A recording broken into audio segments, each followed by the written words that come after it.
在埃塞俄比亚与厄里特里亚边境的荒原，站在东非大裂谷的尽头，岩地映着光，空气微微颤动，大地像是被打翻的颜料盘，时间在这里无限被拉长，像是悄悄把人拖回了地球的史前记忆深处。穿越延绵不断的熔岩地带，这将是我离火山最近的一次。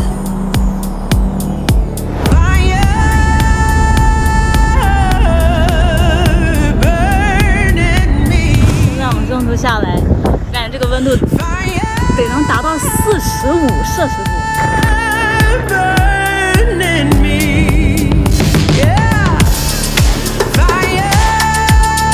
已经走了一上午了，现在我们终于到了一个当地的一个酒吧吧，也算是酒吧或者饭店。然后这是我们的午餐。前面听了向导说了一些话，包括我们最近就是得知的一些信息吧，就是估计这个火山这次得泡汤了。这是有专门的厨师的，他会给我们做饭。不是像他们就是当地人吃的那种 internet， 所以我们还是比较幸运的。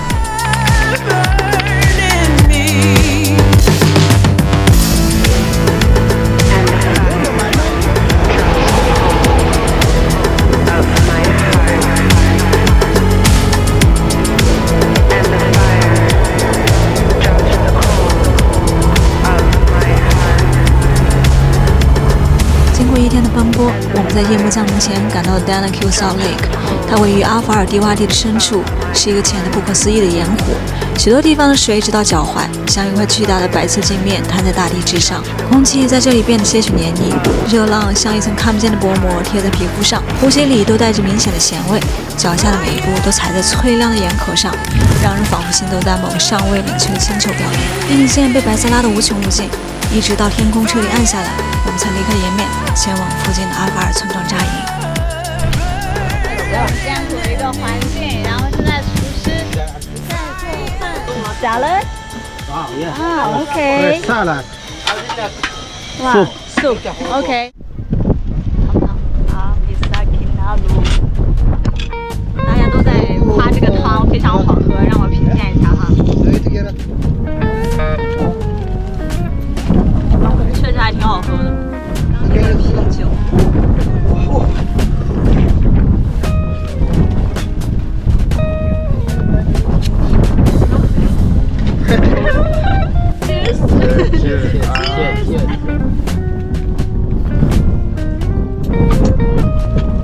那边就是 Danakil 那个盐湖，我们早上就在这里吃早餐，是不是觉得还挺浪漫的？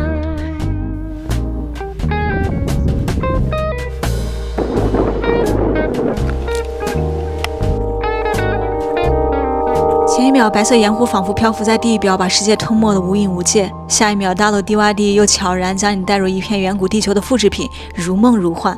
大陆一词来自阿法尔语，意为分解的土地。这里的一切都在火山盐与酸中不断的被溶解、破坏、侵蚀，然后又被不断重新塑造。在这个地球实验室，硫酸、盐水、金属元素以及各种矿物离子混合后冷却形成的结晶，凝固成一幅幅令人着迷的彩色自然标本。亮黄色的硫与硫酸盐沉积物，绿色的二价铁氧化后的铁化合物溶液，橙色与红色的天然铁锈矿物，白色的盐与层层堆叠的结晶，这一切像地球远古的脉络被重新显现，低语着神奇的地质史诗。听到声音了吗？就是这个声音，走在上面有一种钢板磨碰的那种感觉。哇！站在这片发烫、发光、带着刺鼻气味的土地上，人类的尺度突然变得很小，小到只能静静看着这片土地自己裂开、溶解、再重生。突然意识到世界上还有地方不属于人类，只属于地球本身。这里没有被时间稀释的喧嚣，也没有城市的规则束缚。每一片盐碱地都闪着自己的光，每一口硫磺气息都在提醒大地的力量。天与地之间只有荒凉与壮丽交织的无声对话。人类不过是匆匆过客，而地球的脉动才是永恒的主宰。OK. It's in between 2 and 1, which means it's like completely acid. Acid. So Okay. I can touch this one. It's okay, but if it stays on my skin for a long time, it's going to like start to burn me. 硫磺池的强酸不容触及的攻击性像利刃般驱逐一切靠近的生命，而就在这狂野的边缘，却也有埃斯卡阿里斯威明瀑静静流动在荒原之间，清澈透明，柔和而安宁，没有腐蚀，也没有刺鼻气息，仿佛在低洼高温50摄氏度烈日下，荒原馈赠的奇异绿洲。Yeah, look. You don't want to try? It's really cool. You can't. Yeah. Try it, please. Yeah, come and try. Baby,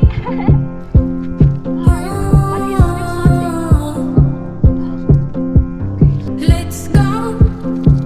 Thank you. Baby,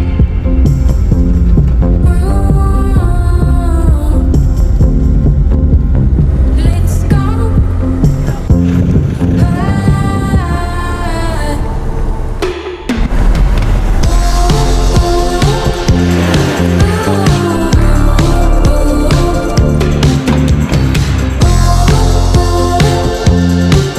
穿越延绵不断的熔岩地带，我们正前往阿尔塔阿雷火山。那是我踏上埃塞俄比亚时埋在心里的第一个愿望。在此之前，我从未真正见过火山，它曾遥远的像是地理书上的幻影。而现在，我正一步步向它靠近。临近山脚时，远远便看到一团巨大的黑色浓烟从地平线上涌起，缓慢而沉重地卷向天际，以近乎压迫的力量悬在前方。一路上听到的一些坏消息，也让这片阴影更添不安。我开始不确定这一次是否还能幸运地见到那团火山赤红的熔岩之心。是傍晚时分，准备爬上那个火山了。但是因为最近它不是有火山喷发吗？后面现在都可以看到烟，然后味道也特别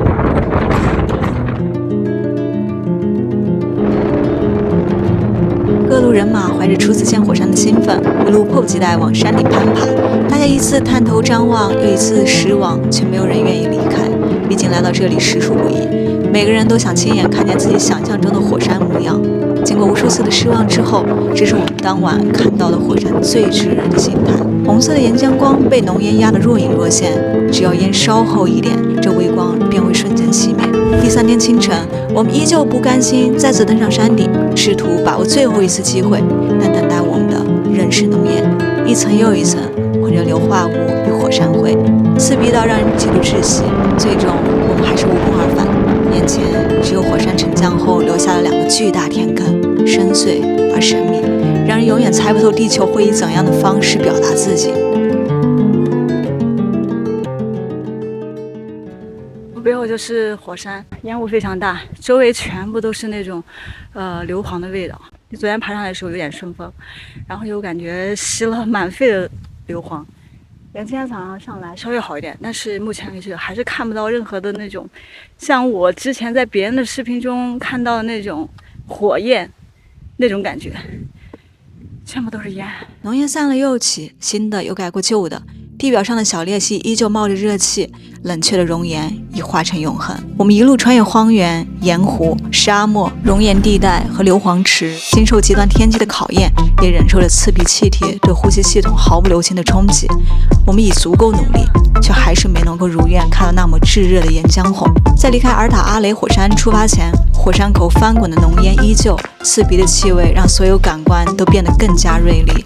那一刻，我对美的定义被重写了。不完美本身就是一种美，未能抵达是自然保留的分寸。多年之后，当我想起那个夜晚，我们在阿法尔火山脚下听风，以天为被，以地为床，在荒原里的天然泳池淋漓于烈日之下，在资源匮乏的洼地举杯，几个人来自天南地北，却因一瓶埃塞俄比亚啤酒而短暂地拥有同一段旅程。看不见炙热的火山，又算得了什么呢？